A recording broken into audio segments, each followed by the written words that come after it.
Good evening, everyone, and welcome to the 37th Legislative District Virtual Town Hall. Tonight, you will be hearing from your state legislators, Senator Rebecca Saldaña, Representative Sharon Tomiko Santos, and Representative Kirsten Harris-Talley. At tonight's event, we are talking about what is going on in the 2021 legislative session. Many of the questions we are receiving tonight have been submitted to us in advance through a survey.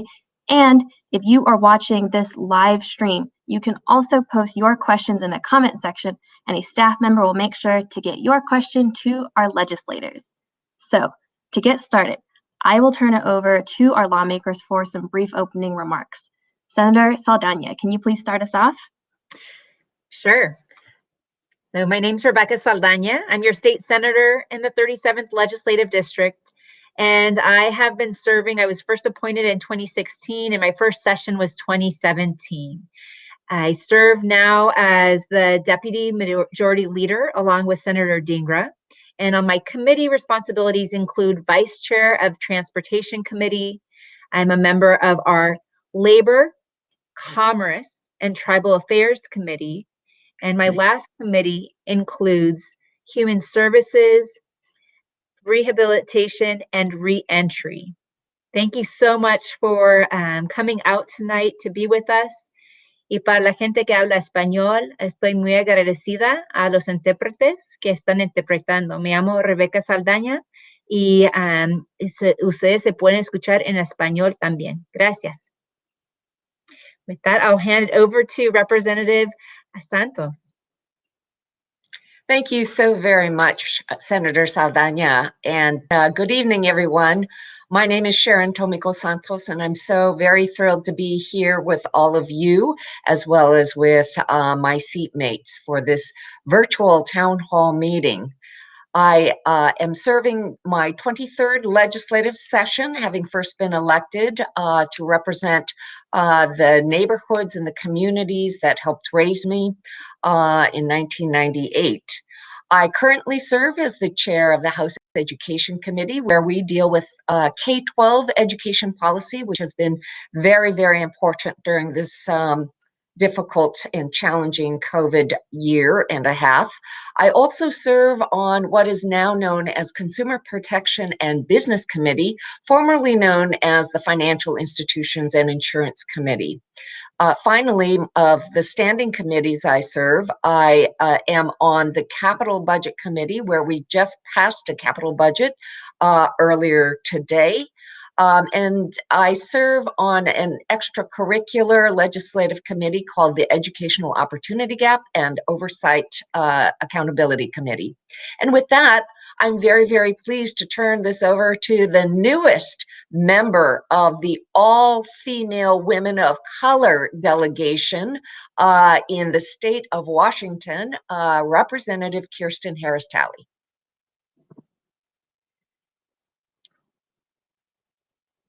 Great.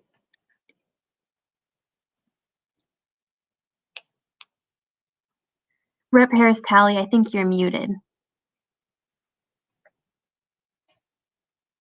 Oh, let me start again. Well, I thank you so much, Representative Santos and Senator Saldaña. I'm so glad we get to be here tonight with all our neighbors.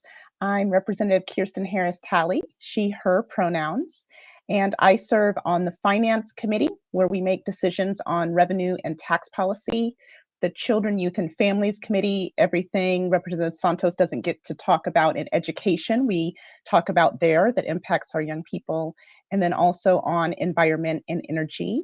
And I'm also proud to be the vice chair of the Black Members Caucus, which has its largest membership in our Washington state history with 9 members, including our lone Black senator, Senator Nobles, who serves alongside you, Senator Saldaña. So really excited to chat with you all tonight. I'm so glad folks could join us from the comfort of your homes.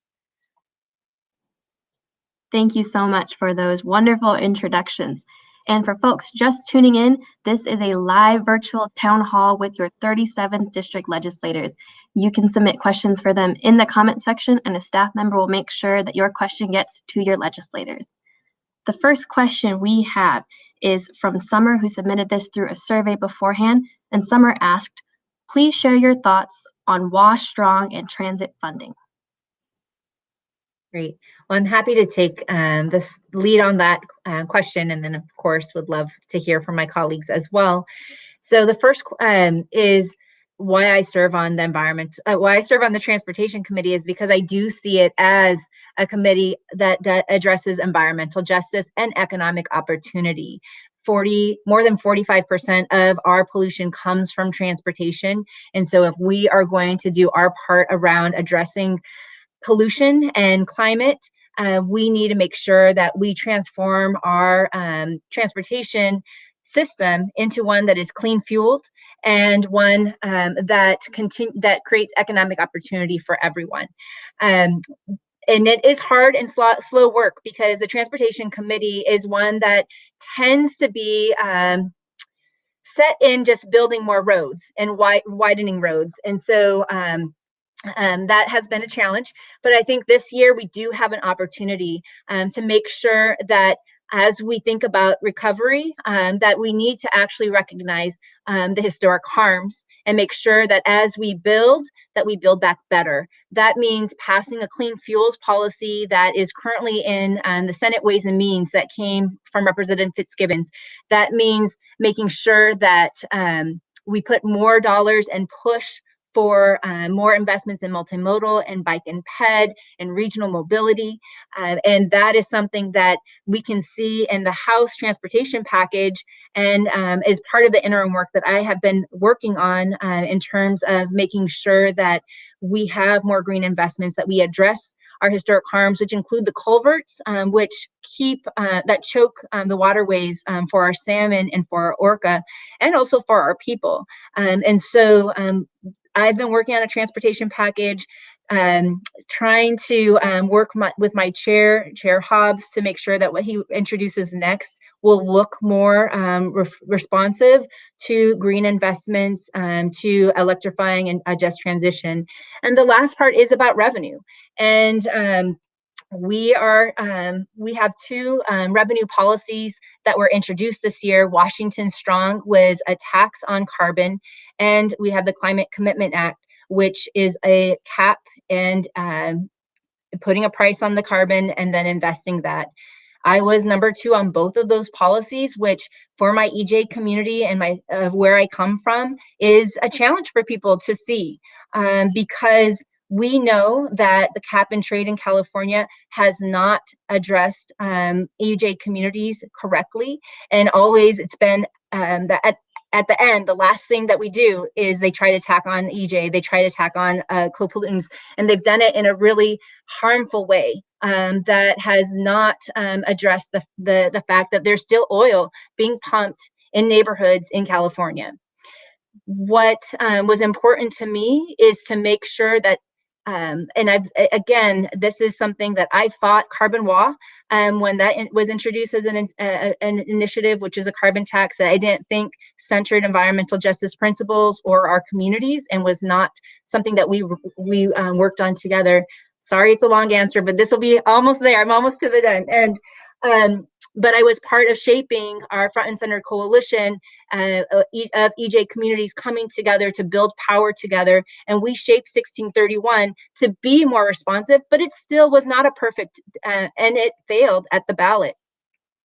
To me, whether any price on carbon is not actually fully rooted in our EJ principles, because we can't ever expect capitalism to be the thing that is going to create transformation. However, I do believe that whether it is a cap or whether it's a price, that it is about how you design it, how you build in strong sideboards, how you make sure that there's a cap that covers everyone that is polluting, and how we make sure that we are having oversight by our EJ communities, and that the investments need to be at minimum 35% going into our EJ communities.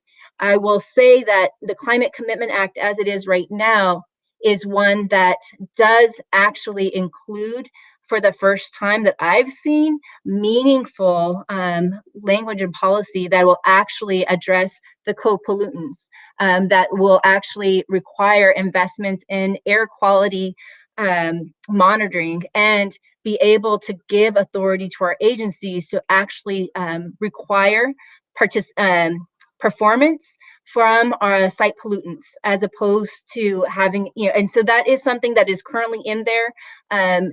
It is in Ways and Means, which is our most conservative committee.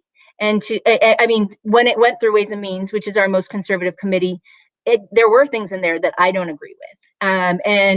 I can only say, if it does move off the Senate floor, that I do expect my dear colleagues to make it better. And because it does create transitional revenue to help make those investments that we want to see in transportation happen more quickly. And I think that is important. And so I definitely appreciate so much that so many of our neighbors, people I care about and respect, who definitely are of a different mind and are holding me accountable. And I appreciate that, and do not take lightly the positions I've taken, and ultimately, we'll see what happens at the end, but know that my core is making sure that we get environmental justice, which is also a bill this year that just got out of appropriations in the House, the HEAL Act 5141. And that is the primary bill. That is the bill that should get to the governor's desk. And that is what I'm focused on. With that, I took way more time, so I won't be answering other questions for a while. Good. Thank you so much. Our next question is related, so you might have some things to chime in here. This question is from Derek, who asked, our communities face a lot of environmental injustice issues. What have you advocated for to improve that, and what can be advanced next session?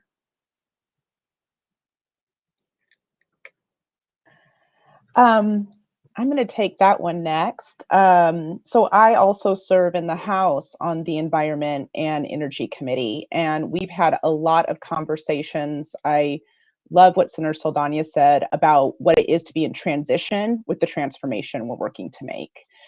One thing I've been keeping really central in all the considerations, and I know my colleagues have as well, is what is it to really move to standards, and how are we measuring that? And how are we making sure that the communities most impacted are centered in that measurement and what the accountability on these systems looks like. So I know that's huge for the 37th district. We have some of the worst air quality, soil quality, and water quality in the state. And quite frankly, the intersections of racism, redlining, and other factors have contributed to that. So this is something that's huge and important to our district and everyone in Washington state, but also the intersections of people's identities here and how really explicitly racist policy shaped the conditions we're in now has gotten us here.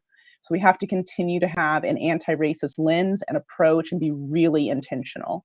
Every policy that we've talked about and moved out of committee in environment and energy where there was an opportunity, we have folded in engagement with environmental justice champions, communities of color, and others who are impacted with a combination of hyper-rural and hyper-urban areas. That's been really essential. We have looked at policy that looks at accelerating electrification and moving away from natural gas. We still have 3/4 dependence on natural gas, and it's not a clean extraction. We know a majority of that is coming from out of state, and it's also coming from fracking. So we need to move as quickly as we can to an all electric systems where we can. The clean fuel standard, once again, we passed out of the House. We're working closely with our colleagues in the Senate to make sure that we see that all the way through. And what that means for building refineries right here in Washington state to produce that fuel, and also the infrastructure for us to better utilize clean fuels in our state, all of that, government's the only system at the scale large enough to have that level of influence. So that's a game changer. And then I also want to say the Growth Management Act. They're split across different committees, which parts of the Growth Management Act we are looking at. But for every part that has come in to our committee, we have worked and held the line on making sure that environmental justice language, but more importantly than that, action around the values and accountability are folded into every one of those layers so that folks really see the change in their local communities, because that's really what the Growth Management Act gives us the option of. really building our environments in a way that we as people and families and communities can thrive. So there's a lot that we've done and pushed, and we're going to have to continue to hold the line and have the research from our and voice from our communities to hold us accountable. So we're counting on you as our neighbors to be that feedback loop for us. Thank you so much. Our next question is from two Seattle Public School students named Elliot and Evan. They asked, every year, our public schools face new cuts in funding. What is the legislature doing to increase funding for K-12 schools? Well, Evan and Elliot, I want to thank you for participating tonight. You're learning about civic engagement, which is something that you are never too young, or might I add, never too old to learn.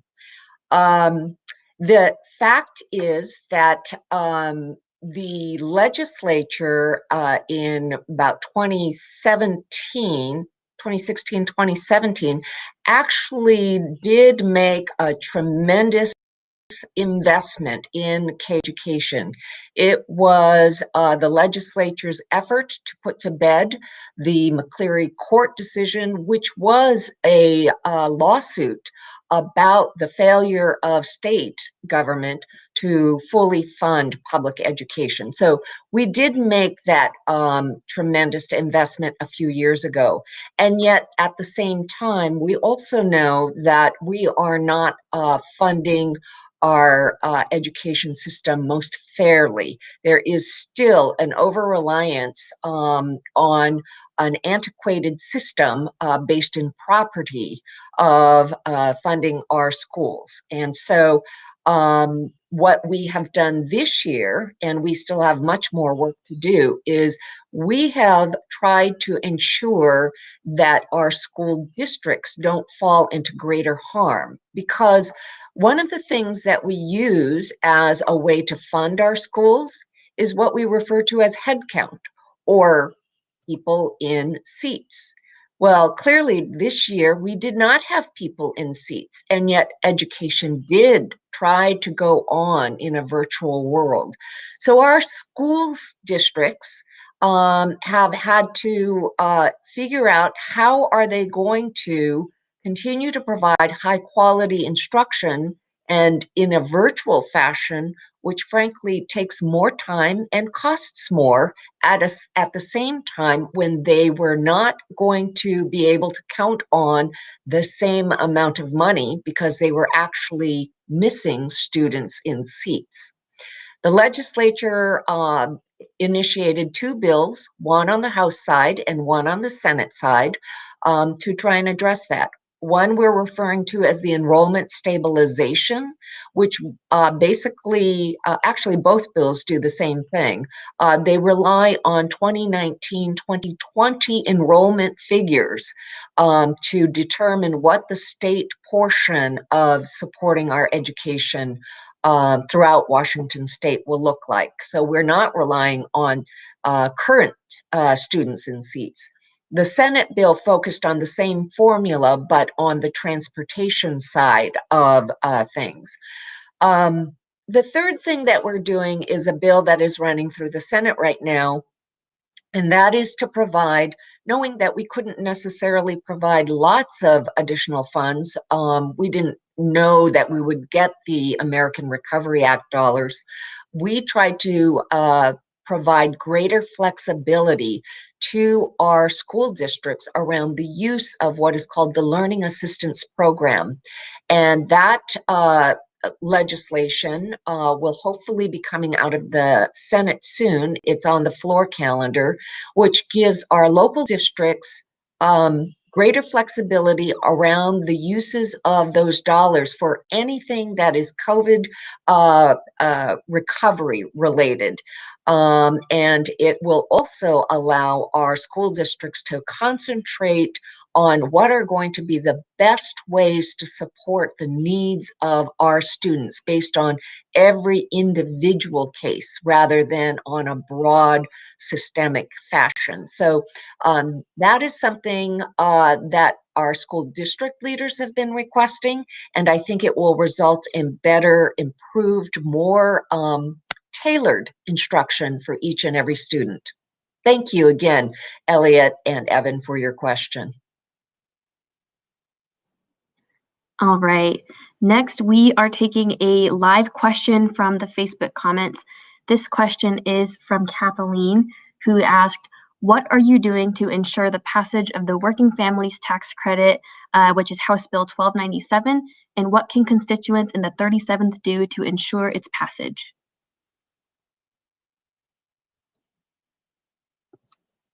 That was to me. So, well, first of all, I had the honor to vote yes for the Working Families Tax Credit out of committee, and got to be a prime or co-sponsor of that legislation.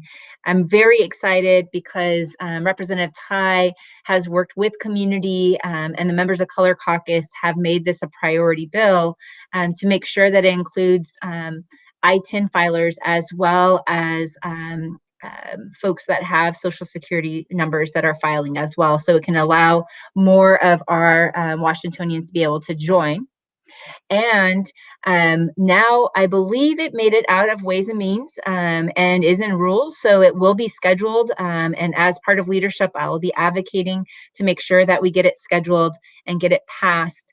I believe there was no amendments to it. So this is a bill that once the Senate votes on it can go directly to the governor's desk. Can I add a little more context to that answer about what I'm really excited about this year's version of the Working Families Tax Credit? It was brought forward, this version, by Representative Tai in the House. And for the first time, we have the consideration of our I-10 neighbors, our undocumented neighbors, who, let me be clear, have been paying into systems, but never have had access to the benefit. And then there's also 3 tiers of consideration for the size of your family that will determine how much is returned to your family. The promise of the Working Families Tax Credit has been in our state for a long time, and this is the first year we really have a path to funding it. And it's just in the nick of time, because we know to recover from COVID-19 and have our economy be transformed on the other side, we need to trust our neighbors, give them the dollars they need to spend in our local communities, because we know here in the 37th, we take care of ours, and we want to spend our dollars in our local businesses. So I'm really excited to be part of the legislature this year, to see those pieces come together and see the level of equity that's been added to the improvement of the bill this year. Thank you so much. Folks, if you are tuning in now, this is a live virtual town hall with your 37th Legislative District lawmakers. If you have a question for them, please leave it in the comment section and we will make sure that your lawmakers see your question. The next question we are asking is from Pat, and Pat asked, what was the effect of COVID on the budget? Was there an increase or decrease overall? Were some categories impacted more than others? And what does the budget look like for next year? You want to start? Well, do you want me to start? On the House side, neither Representative Harris-Talley or I actually serve on the Appropriations Committee, which is the budget creating committee. But we did have a chance to hear what is in the House proposed budget. There will be 2 budgets until we get to conference. And so you will see some differences in the investment choices of the House and the Senate that will all get ironed out in the past. To Pat's question, I think it's probably fair to say that we were fortunate in 2 ways. One, our overall economic forecast. I used to serve on the State Investment Board, and we would get these regular updates from the Economic Forecast Council, as does the legislature. And our forecast was not as bad as we were all holding our breaths for. So you might recall that at this time last year, the legislature was bracing for a $9 billion, that is with a B, shortfall. That did not come to pass with the next following forecast, or the next one after that, or the next one after that. So we are breathing quite a sigh of relief that what had been predicted has not come to pass. The second thing that I think we are very pleased about is the fact that the Congress acted fairly swiftly for Congress, as we know, and actually has sent the states 3 separate rescue and recovery packages. And that has helped our state incredibly in not having to endure or absorb some of the massive cuts that we were prepared to take. Not to say that we're out of the woods yet. So we are trying to be responsible stewards of taxpayer dollars, whether it's the federal taxpayer, the state taxpayer. I kind of feel the same when it's coming out of my pocket. And we are making sure that we are trying to address the urgent and the emergent needs of our people. And so I would say right at this moment, as we are speaking, I think we're in a healthy but cautiously optimistic place of not bringing harm through the budget, but also not necessarily going overboard either. So that was an effort to try and respond, Pat, to whether there was an increase or decrease overall. I think it's still hard to say because COVID costs are quite deep. And as you know, even in just some of our COVID response investments, that if not for the federal stimulus dollars, I don't know that we could have really supported our communities as well as we have been able to.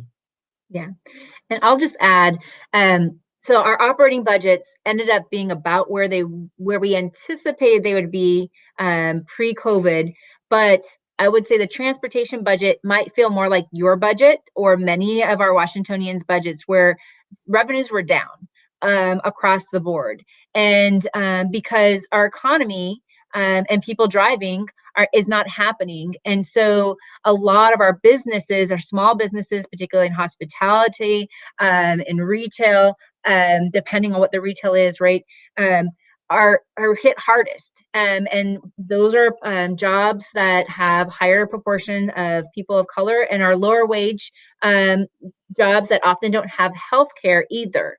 And so we did early action on a piece of legislation to try to ease the pain, because there was going to be a big jump in unemployment insurance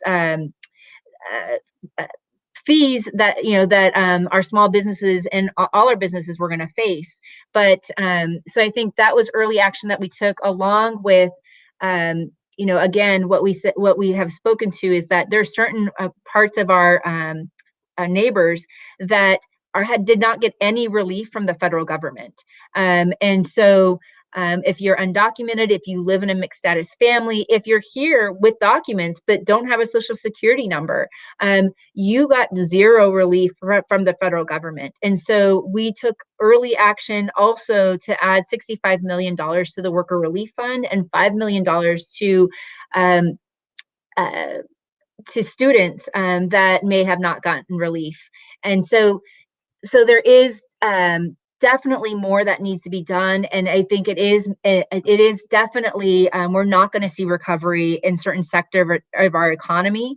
And that does impact our communities. And so making sure that we get working families rebates. And I'll say the other piece I think is important too, is just the revenues were up, but on the backs of who?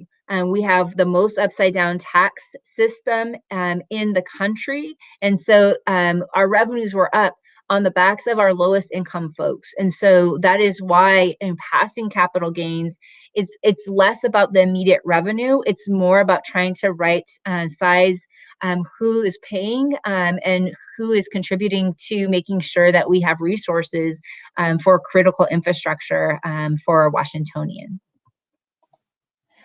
I'd love to add a little more context to that question, working on the Finance Committee. So as we noted, capital gains is out there. It's a progressive revenue option. It's money that makes money, and making sure that folks who have enough money that makes money pay an excise tax. And to all my colleagues' points, the federal government, the change in leadership there very immediately changed things. One of the very first votes we got to make on the House floor was actually carryover from what would have been a spend down from the year before. That really bridged, we were able to move that very quickly and bridge services. So there was an interruption in services that we were anticipating interruption or slowing of those services even as we were in ledge session. But I do want to know, when you hear the word federal dollars, you also need to hear assumptions of a one-time dollars. And Washington State, with everything we've been talking about, the reason the transportation budget is in dire shape is because poor and middle-class families are paying taxes on the systems of moving through our state to support that system. And that's the structure of our upside down tax code. So we're going to have to continue to be responsive to what it is to have progressive revenue that makes sure that we have these dollars in place year after year after year, so that we can also create relief for those who are low income and middle income who've been carrying a lot of our tax responsibility. We need to turn our tax code right side up. And in both chambers, we've been having really substantive conversations beyond capital gains about what are the ways to do that and also give relief to folks. So I'm really excited about those conversations. I know we'll be continuing to have that with many of you all, even after ledge session through interim. All right. Our next question is from Darcy, who is asking, what will you do to support women, BIPOC, and LGBTQIA small businesses recover from COVID-19 ripples?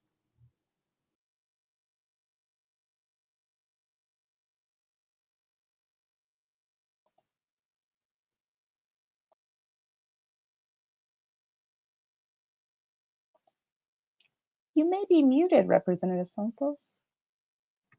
Thank you so very much, Representative Harris-Talley. I don't know how that happened. I think my computer has developed a mind of its own. Darcy, thank you so much for joining us today, and I very much appreciate your question. We have been very, very worried about our small businesses, and as everyone on this call knows, the 37th district is a district, a community filled with small businesses.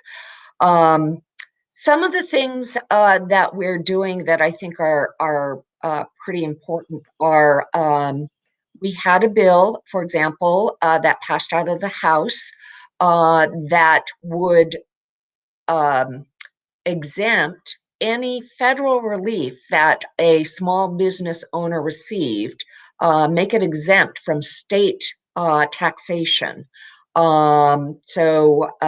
Because again, that was your relief. We don't think we need to tax that. And it just, I think, points out yet another very backward feature of our tax system, which is we have a B&O on gross receipts. And obviously, we know business owners have to put out in order to be able to make earn a living. So we do exempt the federal relief.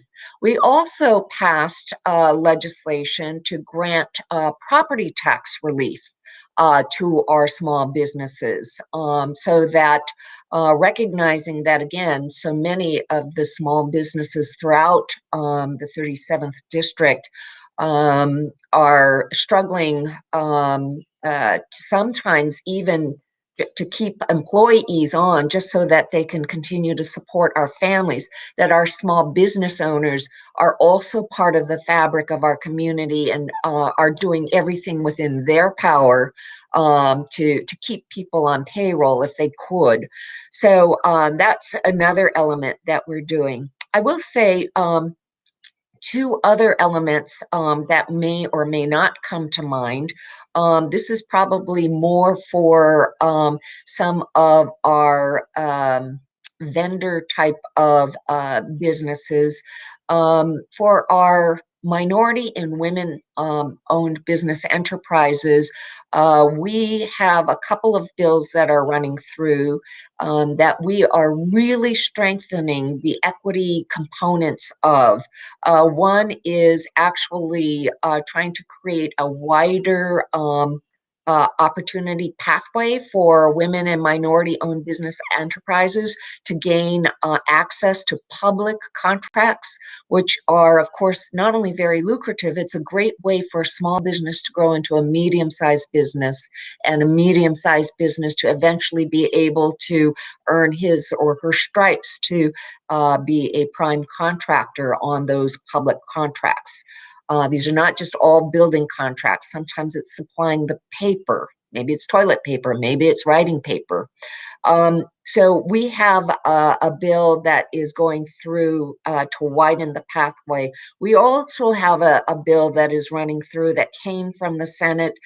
We just passed it out of the capital budget today.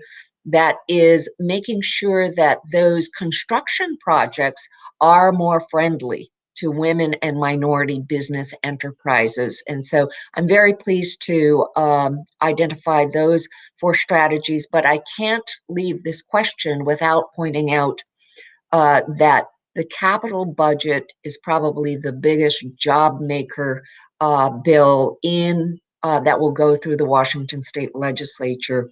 We did in the House pass our House version of that today.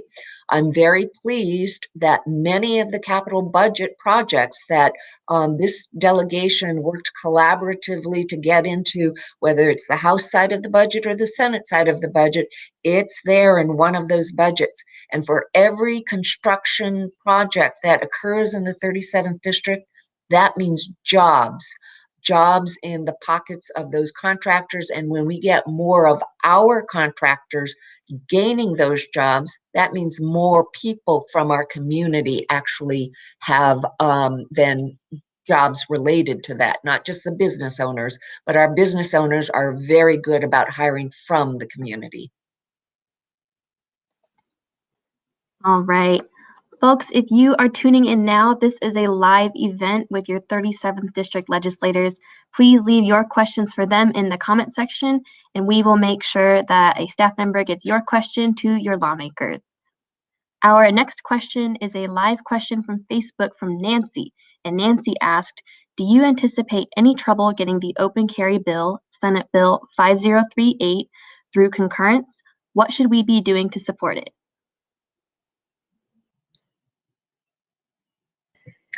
I think we send it over to y'all. And I think that if I looked correctly, it is in your rules committee, right? So, and I don't think there will be problems with concurrence once they send it back to us.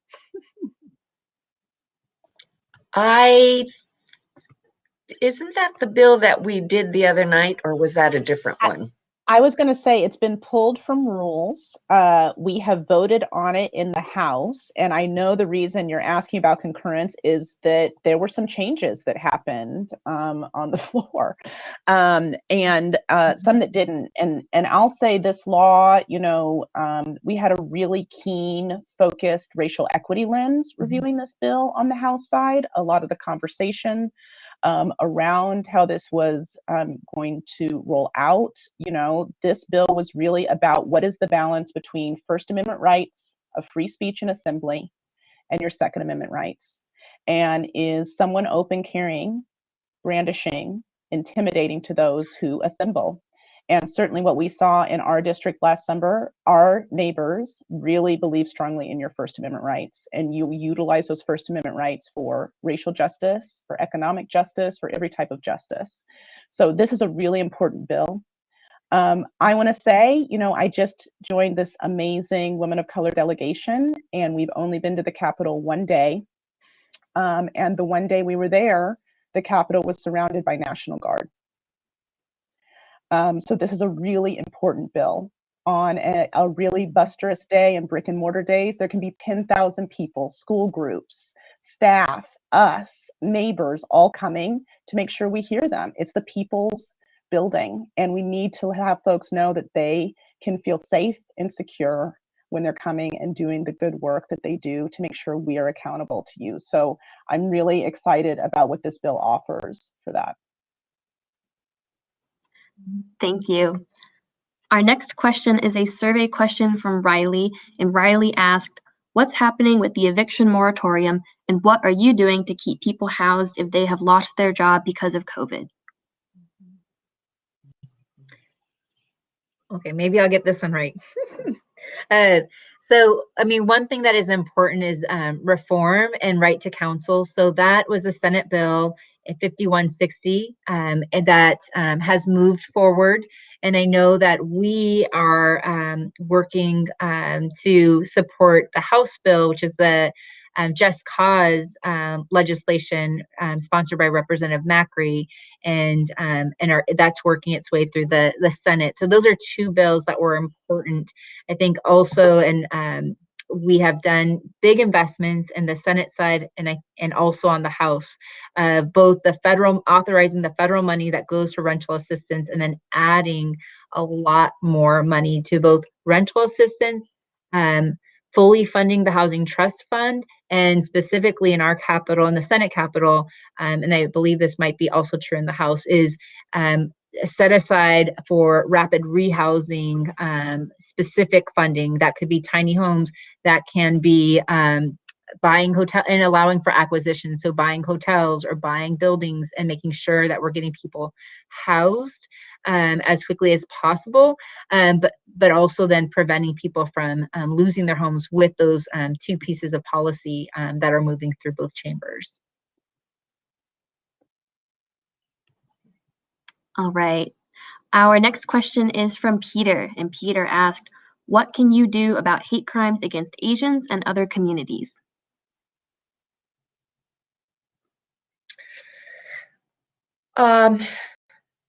Representative Harris-Talley, did you want to address that, or would you like me to?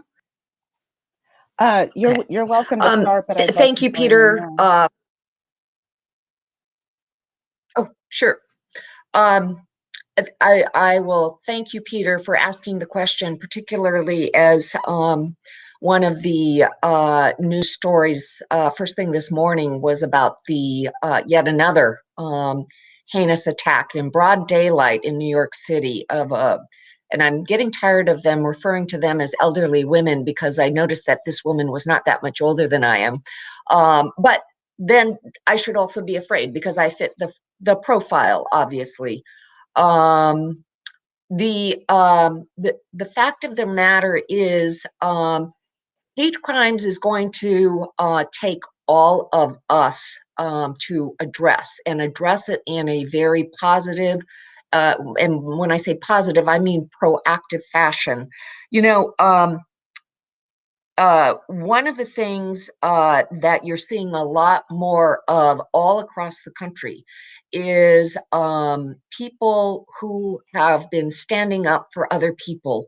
And I know that that was true, that when Black Lives Matter first came out, all of our community came out in support of Black Lives Matter. And this isn't new.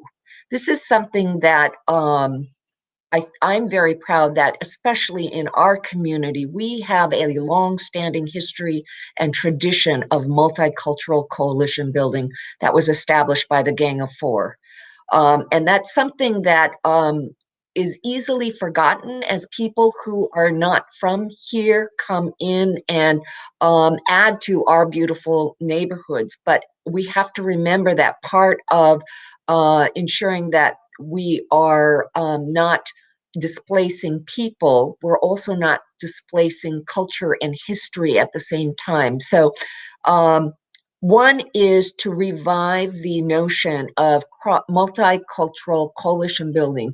And I know as an Asian Pacific American woman, I have felt that in this current environment, having members of our Jewish community reach out to me, having members of the African American community reach out to me, and not me personally, although it comes to me as a symbol of all of the Asian Pacific Americans who live in our region and our state.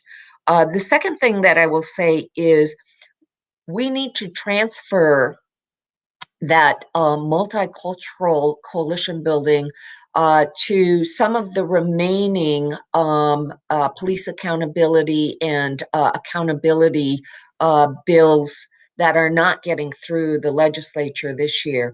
House Bill 1071 that I signed onto would have created an additional enhancement of a hate crime. It did not get passed, and I understand and appreciate the concern from many in our community that that could have been put on the backs of people of color, that might have been utilized against us. But right now, I think that we have to have a serious conversation, all of us who have been victimized by these hate crimes, and that is all of us, whether we are the direct victim or not, about whether or not a hate crime is deserving of enhanced penalties, whether the woman who was beaten with a sock that had rocks in it in the International District should expect that the perpetrator of that crime would receive a 1-year sentence. I think that that's an important civil conversation that I hope all of us are willing to engage in, and are willing not only to engage in, but to put in as much energy as we would to any other of the issues that we've discussed this afternoon. Yes, thank you so much for everything you said, Representative Santos, about how we all need to show up for each other. I feel blessed in many ways to live in a state that has hate crime policy on the books at the state level, and also to live in a city that also has hate crime policy on the books. But what we're also hearing from neighbors is that where it comes to collection of evidence and all of those pieces, that we need to strengthen that. I think it's 2015, if I recall, looking at RCWs at the state level, the last time we had an update. Everything that we're seeing is, of course, documentation that helps. But what we can do really immediately, right, is be really aware and stand in solidarity with our neighbors and make sure that the laws that we have on the books are being enforced fully. And often that means standing next to someone if you see something, saying something, being present, bearing witness. I know this Saturday at Hinghay Park, there's going to be another assembly of neighbors. I also want to note that the very specific violence that we saw in Georgia against the women in the intersections of how Asian American women specifically are being targeted, that we have to take good care in that and talk about the intersections of identity that are being targeted there. And I just really appreciate what you said, Representative Santos. We all have to come together, no matter our identities, around this, and strengthen our laws to make sure folks have what they need to have wrapped around them. And the one wonderful thing we have in the 37th, there are many nonprofits, coalitions, and other doing the mutual aid work on the ground. And what we need to do is follow your all's lead. If there's ways for us to put that into policy and systems to fortify what you're doing, we'll follow your lead on that. Thank you so much. We have another survey question from Colin, and Colin asked, what policing legislation are you passing this year to support Black Lives Matter and stop police violence? I mean, this is really an intersection off the last question. Really, it is. It's been a really tough week watching the trial nationally of the officer who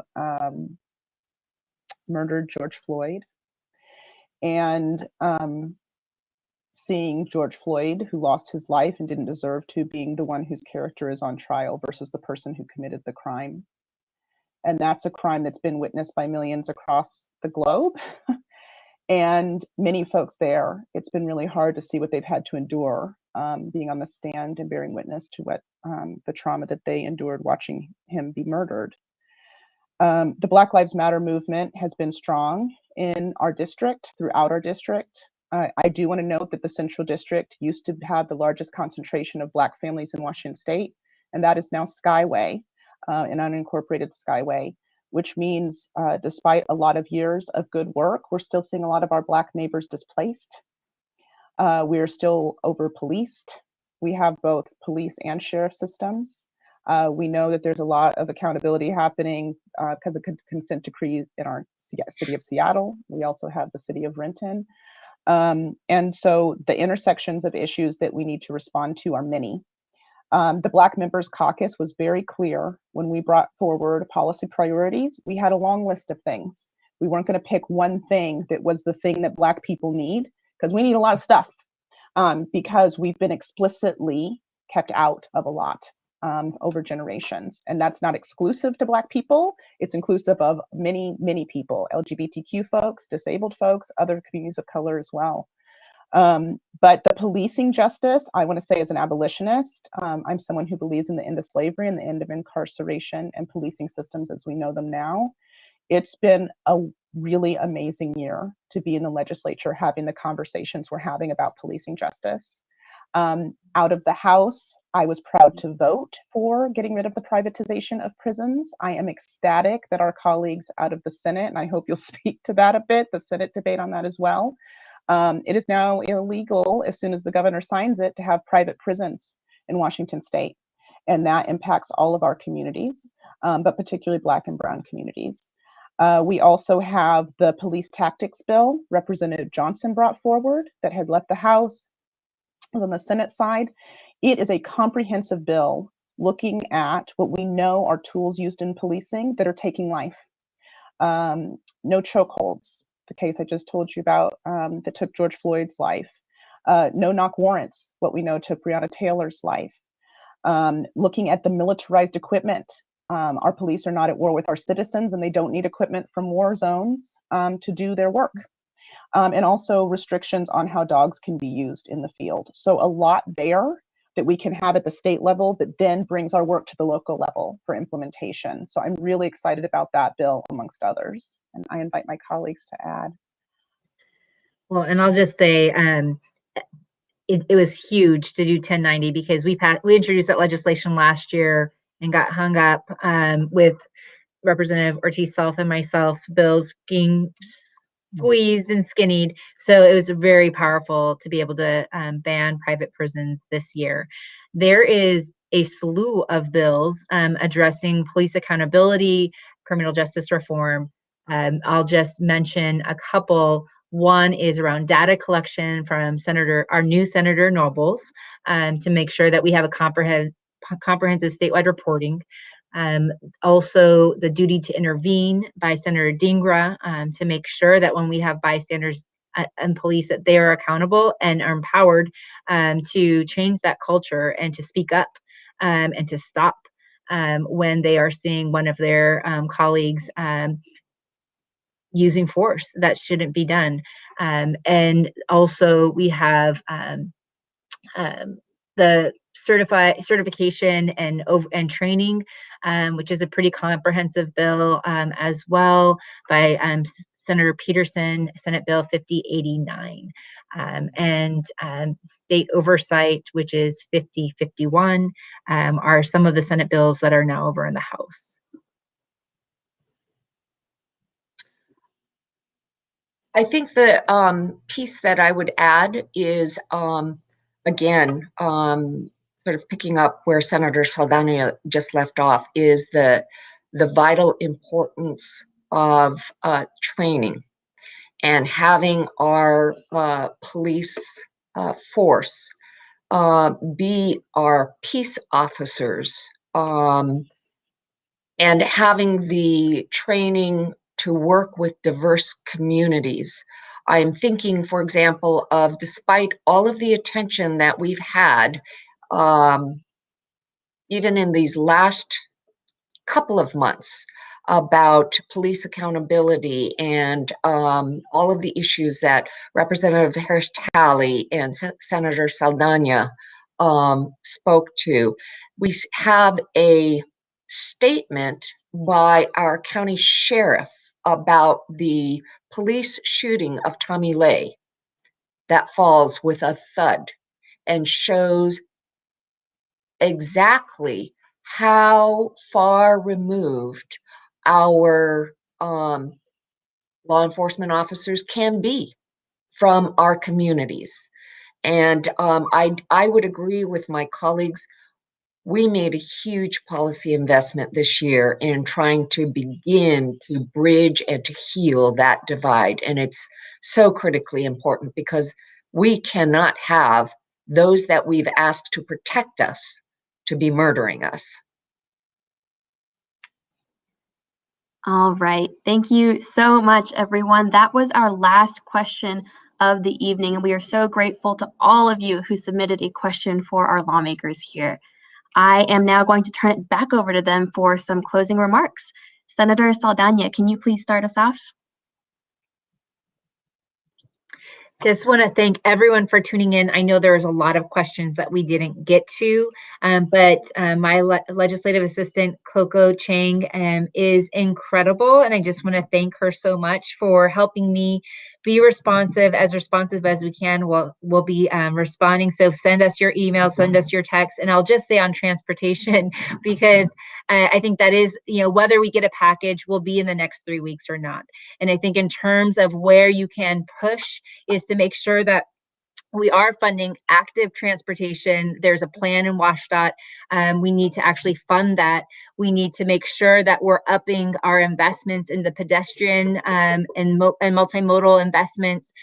So that's where we can definitely use pressure to make sure that if we get a package, it needs to be one that actually is prioritizing safety, mobility, environmental stewardship, equity, and with your advocacy, I hope that we can get that to the governor's desk this year too. I guess I'll follow. We'll do the same, I guess, that we did when we introed. And again, joining Senator Saldaña and thanking all of you for joining us tonight. This hour slipped by very, very quickly, as we always know it does.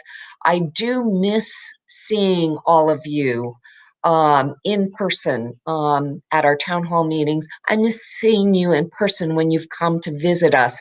I know that I've had the pleasure of seeing many of you over Zoom, and I'm glad to see you. It's just not the same. So I am really going to be looking forward to the day when we can all gather together in person and really engage as we're meant to as human beings, because we are social animals. I will close by saying, for the last 23 years, my focus has been on civil rights. It has been on educational equity, and it has been on economic opportunity for every person.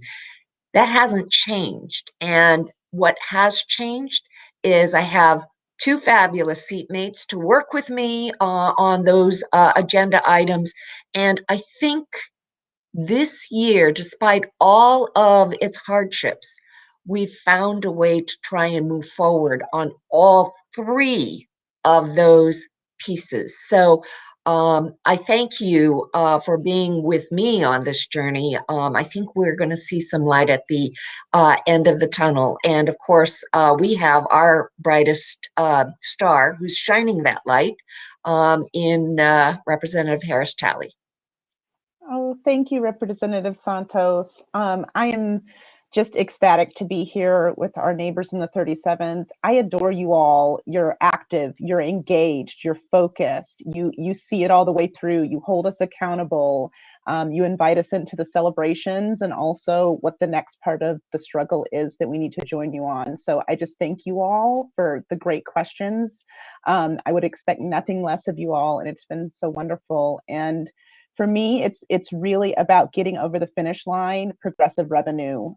For me, it's about the only way that we can implement good policy is to put good dollars behind it to make it actual in your lives. So I'm going to keep focused on that in the Finance Committee and really invite you all keep telling us as we're going through the budget process how to show up really well for you. We've had a clear lens on the priorities and want to make sure that all those dollars get to good work. And I too look forward to being on the other side of the pandemic and joining you all in person soon.